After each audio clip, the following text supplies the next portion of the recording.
Hey folks, how you doing out there? Another day here in an insane world, wondering why people believe in stupidity and don't research for themselves and latch on to concepts that sound good, but in the end will do nothing but create a society of conflict.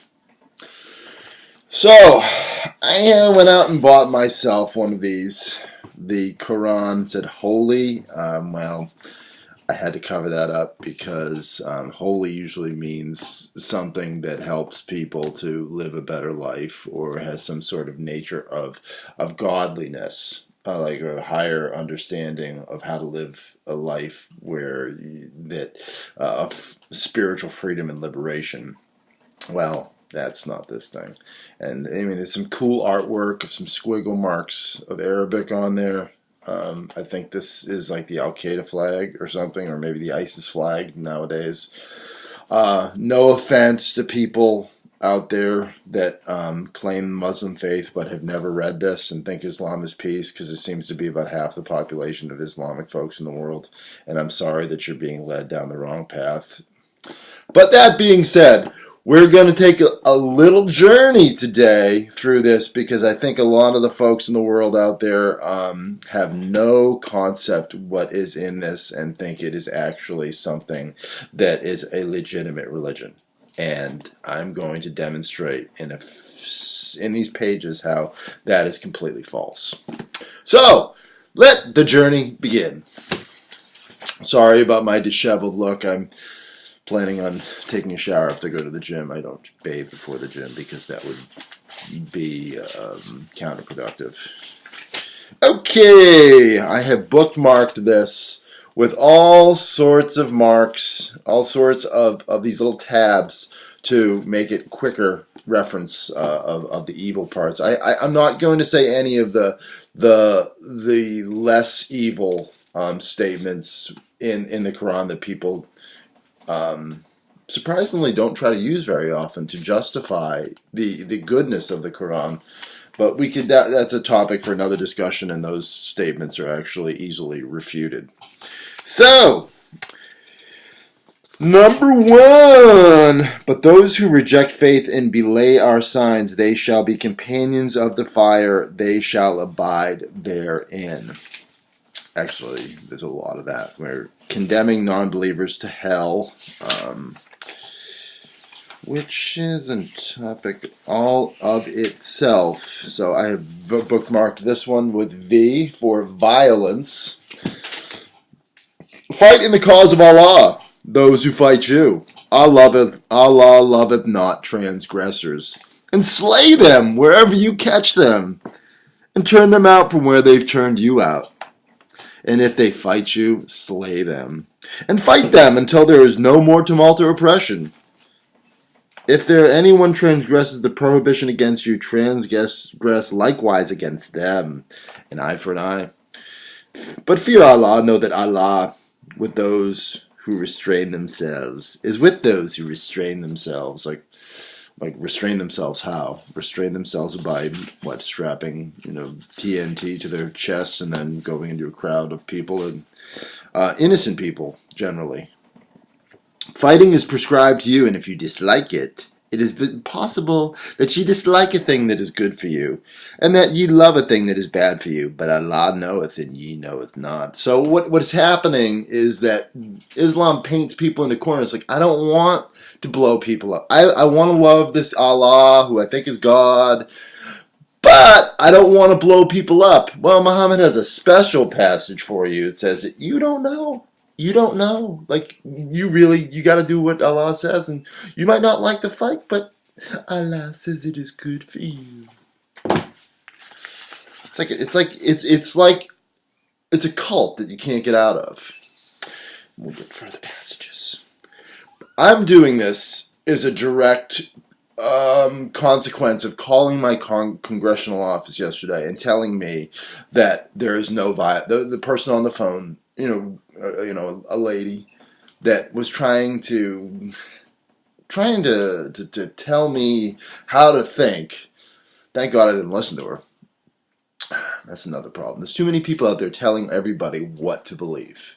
And nobody, what Jesus said is, seek for yourself. Ask and it is given, knock and it will be opened unto you. Seek and you shall find, ask and it is given, knock and it shall be given unto you. So seek knowledge for yourself. Do not allow someone to spoon feed you knowledge.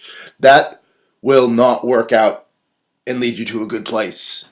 Like, it'll lead you to this place, and the next thing, you'll be strapping something to yourself, and you'll find yourself in the lake of fire for eternity. Just a little warning to those people that follow this thing. It's the only religion, the more you practice it, the more violent you get. Oh, now we get into women being slaves. So a slave woman who believes is better than an unbelieving woman. Unbelievers beckon you to the fire. Divorce is only permissible twice. Then this is Surah 2, verse 244. Then fight in the cause of Allah. Okay. Let not the believers take friends or helpers of unbelievers rather than believers. If any do that, in nothing there will be any help for Allah. Guard yourselves against them. Obey Allah and His Prophet, but if they turn back, Allah loveth not those who reject faith. As for those who reject faith, I will punish them with terrible agony in the world and in the hereafter. Nor will they have anyone to help. Okay, on such the reward as them rest the curse of Allah and His angels and all. It's always cursing people too. You are under Allah's curse. Allah hateth those that transgress against Him. It's interesting, a God that hates people. I think He sounds more like the evil God of this world who Jesus came to judge. Due and grievous penalty, and they will find no helpers. So many grievous penalties. Seems like God just like this. Their God just loves to give them grievous penalties. Companions of the fire dwelling there within for those who reject faith and bite off their very fingertips at you in their rage. He might cut off a fringe of the unbeliever and expose them to infamy, and then turn them back in frustration of their purposes. O ye who believe, if ye obey the unbeliever, they will drive you back on your heels, and you will turn back to your own loss. Soon we shall cast terror into the heart of the unbeliever. I mean, it's not enough to cast terror into the unbeliever. You have to drive it into their heart. So that he makes a special provision for that. He makes a special point to point out, drive it into their heart. Okay, people of the book are vile, and they will have a grievous penalty. Abode in hell, which is an evil bed. Sometimes it's an evil couch. What an uncomfortable couch indeed. It's funny the references towards different articles of furniture he makes. It's funny because back then, when they were traveling to the desert, not a lot of people had couches, not a lot of people had really nice beds. So when Muhammad said, well, when you go to paradise, you'll have this awesome couch, they were like, wow, a couch? You're going to have a bed without lumps in it. You're like, oh yeah! And I'm in the desert, like, there's going to be water in paradise. You're like, water? Really? There's going to be growing plants. Like, oh my gosh, that's going to be so wonderful. There's going to be plants instead of just sand everywhere. Okay. You are forbidden to inherit women against their will, nor should you treat them with harshness unless they are guilty of open lewdness. Now that's open to interpretation. What is open lewdness? Well, talk to your imam. He'll explain it to you. There's all sorts of rules for marriage. Those who reject our signs, we shall soon cast into the fire. And their skins will be roasted through again and again, and we shall change them for fresh skins, that they may taste the penalty of Allah. For Allah is exalted in power, and He is wise. This just sounds like the ramblings of a madman, is what it is. Those who believe fight in the cause of Allah, and those who reject faith fight in the cause of Allah. And fight ye against the friends of Satan. Feeble indeed is the cunning of Satan.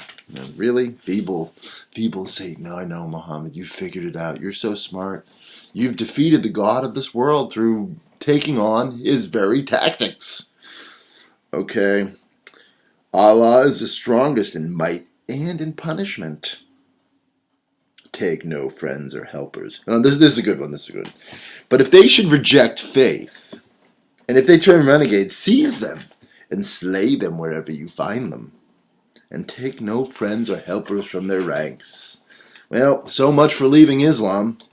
Oh, here's a good one. So, I don't want to overdo it. I don't want to make something too long because that tends to drown out the real message. Just want to give people things in little doses that they can psychologically digest. So that being said, I will